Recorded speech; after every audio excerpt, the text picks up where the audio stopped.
Assalamualaikum warahmatullahi wabarakatuh. Izin memperkenalkan diri, nama saya Zakia Nur Ilmi. Saya dari kelas STR kelas 1A.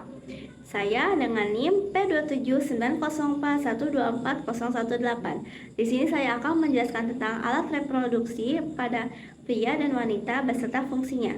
Untuk memenuhi mata kuliah Praktikum Ilmu Biomedik Dasar dengan dosen pengampu Bapak Osep Yasir, Nurse M.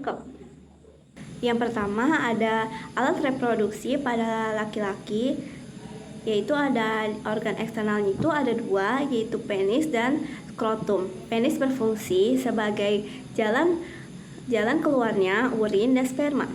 Lalu kemudian ada skrotum berfungsi sebagai sistem kontrol suhu pada testis. Suhu pada testis erat kaitannya dengan memproduksi sperma dengan sehat. Ada juga organ internal pada pria, yaitu ada testis, berfungsi untuk memproduksi sperma dan hormon testosteron atau hormon utama pada pria. Selanjutnya ada epididymis. Epididymis ini berfungsi untuk menyimpan sel sperma yang diproduksi di testis dan mengangkut sperma yang belum matang menuju tabung vas deferens agar menjadi sperma yang matang. Dan ada ductus deferens. Ductus deferens ini merupakan saluran panjang yang menghubungkan epididymis dengan saluran kemih atau yang disebut dengan uretra dan berfungsi untuk menyalurkan sel-sel sperma. Selanjutnya ada ductus ejaculatoris, adalah tempat sperma dari vas deferens atau ductus deferens yang mengalir ke saluran pemancaran yang disebut dengan ductus ejaculatorius. Selanjutnya ada vesicula seminalis, berfungsi menghasilkan cairan fruktosa yang digunakan sperma sebagai sumber energi ketika bergerak. Selanjutnya ada kelenjar prostat, berfungsi dalam memberikan cairan tambahan untuk proses ejakulasi.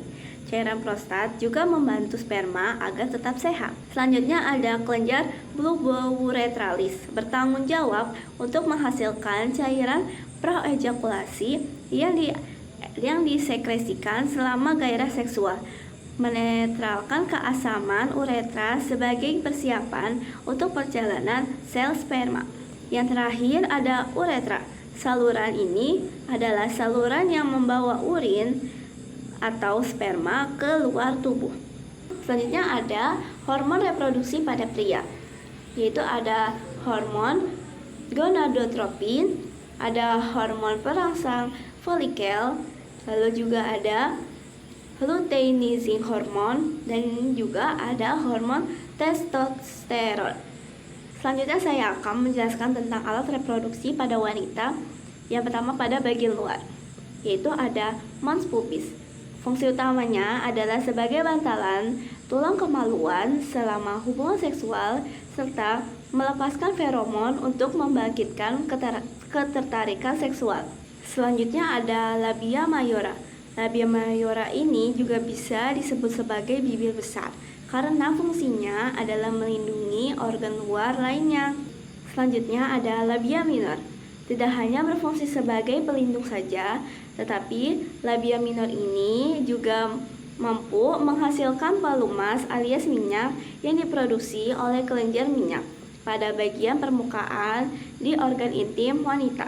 Selanjutnya ada klitoris. Klitoris ini seringkali menjadi titik rangsang wanita saat berhubungan seksual karena bagian tersebut memiliki sekitar 8.000 ujung saraf sehingga membuatnya sangat sensitif terhadap rangsangan. Selanjutnya ada vestibulum. Vestibulum ini berfungsi untuk mengeluarkan cairan yang berguna untuk melumasi vagina pada saat bersenggama. Selanjutnya ada himen. Himen ini sebagai selaput darah atau lapisan untuk melindungi bukaan vagina dan area sekitarnya selama masa pertumbuhan wanita itu sendiri. Lalu yang terakhir ada perineum, berfungsi sebagai pengontrol aktivitas buang air besar, buang air kecil, dan aktivitas seksual bagi ibu pasca melahirkan. Lalu saya juga akan membahas alat reproduksi wanita bagian dalam. Yang pertama ada vagina. Vagina ini adalah saluran yang menghubungkan serviks atau bagian bawah rahim dengan bagian luar tubuh. Fungsi vagina sebagai alat reproduksi wanita adalah menjadi jalan keluar darah saat menstruasi, jalan lahir bayi, serta jalan masuk sperma menuju rahim. Lalu yang kedua ada uterus. Uterus berfungsi sebagai tempat bagi janin untuk tumbuh dan berkembang sebelum dilahirkan. Lalu yang ketiga ada tuba Fallopi.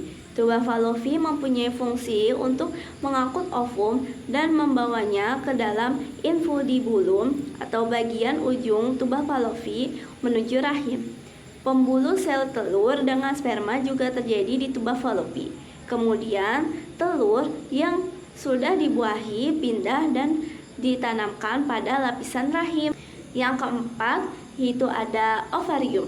Ovarium ini bertanggung jawab untuk memproduksi hormon seperti estrogen, progesteron, dan ovum atau yang biasa disebut dengan sel telur. Pada wanita atau perempuan, hormon reproduksi berperan dalam siklus menstruasi, perkembangan seksual, hal-hal seksual, kehamilan, melahirkan, hingga menyusui.